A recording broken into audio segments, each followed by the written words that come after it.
దీని పట్ల విశ్వాసంగా ఉండాలి. అదేవిధంగా గత ప్రభుత్వం రద్దు చేసిన సంఘాలను ఒక 6-7 సంవత్సరాల దాకా సంఘాలు లేకపోవడం వలన కార్మికులంతా అష్టకష్టాలు పడుతున్న విషయం మీ అందరికి తెలుసు. కాబట్టి మళ్ళీ ప్రజాస్వామ్య పద్ధతిలో మాకు కూడా ప్రజాపాలన అందియాలని చెప్పేసి ఏదైతే మేము భావించామో ఆ ప్రజాపాలనకు సంబంధించి కాంగ్రెస్ ప్రభుత్వం ఆలోచించి కార్మిక సంఘాలకు గుర్తింపు సంఘం ఎన్నికలు పెడతామని చెప్పేసి కూడా ఒప్పుకోవడం చాలా ఎప్పుడుండే అవకాశం ఉంది ఎన్నికలకు సంబంధించి సంఘాలను మళ్ళీ పునరుద్ధరిస్తారా? వెంటనే పునరుద్ధరించి నిన్నటి నుంచి కార్మిక సంఘాలు అన్ని నిన్నటి నుంచి పునరుద్ధరించడం జరిగింది. కార్యకలాపాలు నిన్న నుంచి స్టార్ట్. ఇప్పుడు పిఆర్సీ విషయంలో కానీ లేకుంటే మీకు 30% ఇంక్రిమెంట్ విషయంలో గతంలో ఇచ్చిన హామీని గురించి చర్చ జరిగిందా? పిఆర్సీ విషయంలో చాలా చర్చ జరిగింది. అసలు పిఆర్సీ విషయంలో ప్రీతమ్ముడు పడింది.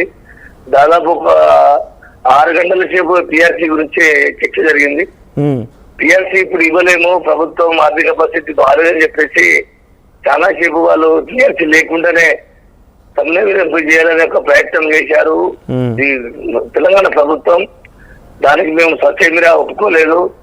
ఏది ఏమైనా మా కార్మికులకు పిఆర్సీ కావాల్సిందే, 5 సంవత్సరాలు దాటిపోయింది కాబట్టి అని చెప్పేసి చాలా రకాలుగా మేము ఒత్తిడి చేసి ప్రభుత్వాన్ని మెట్టించి ఒప్పించి ఈరోజు వాళ్ళు 5%, 6% ఇస్తారన్నారు. 1% కూడా పెంచే పరిస్థితి లేక 6% కానీ ఉండడం వలన చాలా సేపు జాప్యం జరిగింది. చివరికి ఒక్కొక్కటి పెంచుకుంటూ 11% వరకు ఒప్పించే ప్రయత్నం చేసి ఈరోజు సమ్మె విరమణ చేశాం. అదే విధంగా బెడ్ విన్నర్ స్కీమ్ కార్మిక నియామకాలు కూడా రెగ్యులర్ నియామకాలుగా చేయమని చెప్పేసి మేము చెప్తాం. అది కూడా ఖచ్చితంగా చేస్తాం. మీ డిమాండ్ లో ప్రధాన డిమాండ్ ఇంకోటి కూడా పర్మనెంట్ బస్సులు ఉండాలి. ఈ పర్మనెంట్ బస్సుల ద్వారా మాకే డ్రైవర్లకు అవకాశం దొరుకుతుంది. తర్వాత ఫిట్మెంట్ లేని బస్సులు ఉన్నాయి. ఇవన్నీ అంశాలు కూడా ఉన్నాయి కదా, వాటి విషయంలో చర్చ జరిగిందా? ఆ విషయంలో చర్చ జరిగింది. ఈ ఎలక్ట్రిక్ బస్సులను ప్రభుత్వమే కొన్ని నడిపేయాలని చెప్పాము. ఆ ఎలక్ట్రిక్ బస్సుల పేరు మీద ఇతర జోన్లకు బదిలీ చేసే విధానాన్ని ఏమన్నాము. ఇది ఆదిలాబాద్ జోను, కరీంనగర్ జోను బదిలీ చేస్తామని చెప్పేసి ఆప్షన్ అడిగారు. ఆ ఆప్షన్ అడిగినటువంటి ఉత్తర్వులను రద్దు చేయమన్నా రద్దు చేస్తున్నారు. ఈ ఎలక్ట్రిక్ బస్సులను ఏదైతే తీసుకొస్తా అంటున్నారో వాటిలో పాలసీలో మార్చేసి ప్రభుత్వమే ఆర్టీసీ బస్సులుగా కొనివ్వాలని చెప్పాము. దానికి కొంత ప్రయత్నం చేస్తారన్నారు. ఆర్థిక వెసులుబాటు లేదు కాబట్టి కొంచెం ప్రయత్నం చేస్తాము. అది ఏ విధంగా చేయాలో ముఖ్యమంత్రితో స్పందించి చెప్పి చేస్తామని చెప్పారు. ఏదేమైనా మిగతా 29 డిమాండ్లు పెండింగ్ లో ఉన్న బాబతి ఇంకా కొన్ని ఇవి కాక ఏవైతే ప్రధాన సమస్యలు అవన్నీ యాజమాన్యం ద్వారా పరిష్కరించుకోమని చెప్పి గౌరవ ఉప ముఖ్యమంత్రి గారు ఆదేశించడం జరిగింది. మొత్తంగా జరిగిన చర్చలు అంటే మీరు ఏదైతే లేవనెత్తిరో అంశాలు లేవనెత్తి ఇంతటి ఉద్యమాన్ని తీసుకొచ్చిరో 3 రోజుల పాటుగా ప్రభుత్వాన్ని స్తంభింపజేసిరో దానికి తగ్గట్టుగా అన్ని రకాల ఫలితాలని మీ యొక్క లక్ష్యాలు మీరు సాధించినట్టేనా? అవునండి, చాలా వరకు మాకు ప్రభుత్వం సానుకూలంగా స్పందించింది. మా గత ప్రభుత్వానికి ఈ ప్రభుత్వానికి పోల్చుకుంటే ఈ ప్రభుత్వం మాకు చాలా వరకు న్యాయం చేసిందనే మేము భావిస్తున్నాం. థ్యాంక్ యూ వెంకన్న గారు. ఇది జేఏసీ చైర్మన్ వెంకన్న మాట్లాడుతున్నమాట. దాదాపుగా వాళ్ళకి సంబంధించి PF 11% అన్నారని, తర్వాత పిఆర్సీ విషయంలో కూడా 11% వరకు ఇవ్వడానికి సిద్ధంగా ఉన్నామని అంగీకరించారని, ఎలక్ట్రిక్ బస్సులు కొనుగోలు చేయాలనే డిమాండ్ ప్రధానంగా ఇటు ఆర్టీసీ నేతల నుంచి పెట్టినప్పుడు ఆర్థిక స్థితిగతులు బాగాలేవు, ఆర్థిక స్థితిగతులు బాగాలేని నేపథ్యంలో కొంత ముఖ్యమంత్రితో చర్చించిన తర్వాత దీనికి ఒక కంక్లూజన్ ఇస్తామన్నారు. అటు ఉన్నత స్థాయి కమిటీ ఏర్పాటు చేయబోతున్నారు. వెళ్ళిన ప్రక్రియ రకంగా ముందుకు తీసుకెళ్లాలి.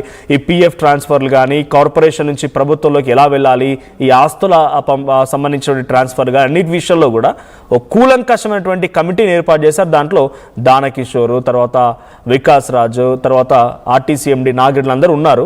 ఆ ఉన్నత స్థాయి కమిటీలో కూడా కార్మిక సంఘాలకు సంబంధించి కొంతమంది నాయకులకు అవకాశం కల్పించాలంటే వెంటనే ఎన్నికలు పెట్టిన తర్వాత ఎన్నికల్లో గెలిచినటువంటి ఆ సంఘానికి ఆ ఉన్నత స్థాయి కమిటీలో అవకాశం కల్పిస్తామని ప్రభుత్వం చెప్పుకొచ్చింది. ఈ ఎలక్ట్రిక్ బస్సుల విషయంలో ఇది ప్రభుత్వంలో విలీనానికి సంబంధించి అన్ని రకాలుగా ఓకే చెప్పింది. సో 3 రోజుల పాటుగా జరిగినటువంటి ఈ సమ్మెకి ఓవరాల్గా గవర్నమెంట్ దిగొచ్చింది. ఏకంగా మంత్రులే బట్టి విక్రమార్క డిప్యూటీ సీఎంగా, అటు మంత్రి శ్రీధర్ బాబు, సంబంధిత శాఖ మంత్రి పొన్నం ప్రభాకర్ అందరూ కూడా కలిసి వివేక్ వెంకటస్వామి విజువల్స్లో కూడా ఉన్నాయి, మీరు చూస్తున్నారు. సో అంతా కలిసి కార్మిక నేతల్లో చర్చలు జరిపి వెంకన్న చెప్తున్న ప్రకారంగా గత ప్రభుత్వంతో పోలిస్తే ఈ ప్రభుత్వం చాలా సుదీర్ఘంగా చర్చలు జరిపింది. సుమారుగా అర్ధరాత్రి 2 గంటల వరకు చర్చలు జరిగాయి. ఈ చర్చలు కొంత సానుకూలత ఉంది, మాకు ఫ్రూట్ఫుల్ డిస్కషన్ అంతా కూడా సక్సెస్ అయ్యామని చెప్పి ఆర్టీసీ నేతలు చెప్తున్నారు. అటు మరణించినటువంటి శంకర్ గౌడ్ కుటుంబానికి కూడా 10 లక్షల రూపాయల ఆర్థిక సాయం ప్రభుత్వం నుంచి నేరుగా, అటు 5 లక్షల రూపాయలు అటు ఎమ్మెల్యే నర్సంపేట ఎమ్మెల్యే దొంతి మాధవరెడ్డి కేటాయించిన నిధుల్లో నుంచి 5 లక్షలు, ఒక ఇందిరమ్మ ఇల్లు అండ్ ఒక ఉద్యోగం కూడా ఇస్తానని చెప్పి ఒప్పుకున్నారు. సో ఇంకెవరైనా ఇటువంటి విధంగా ఆలోచన చేయాలన్న దాన్ని విరమించుకోండి అని చెప్పి ఆర్టీసీ జేఏసీ నేతలు కూడా పిలుపునిస్తారు. ఒకసారి బట్టి విక్రమార్క ఈ చర్చల తర్వాత మాట్లాడుకొచ్చారు, ఆయన ఏం మాట్లాడారో చూద్దాం. ఆర్టీసీలో జరుగుతున్నటువంటి సమ్మెకు సంబంధించి కార్మికులు కోరినటువంటి కొన్ని అంశాలకు సంబంధించి రాష్ట్ర ప్రభుత్వం గౌరవ ముఖ్యమంత్రి రేవంత్ రెడ్డి గారు ఒక క్యాబినెట్ సబ్ కమిటీని నియమించి మీ అందరితో చర్చించి సాధ్యమైనంత మేరకు ఆర్టీసీ మన సంస్థ,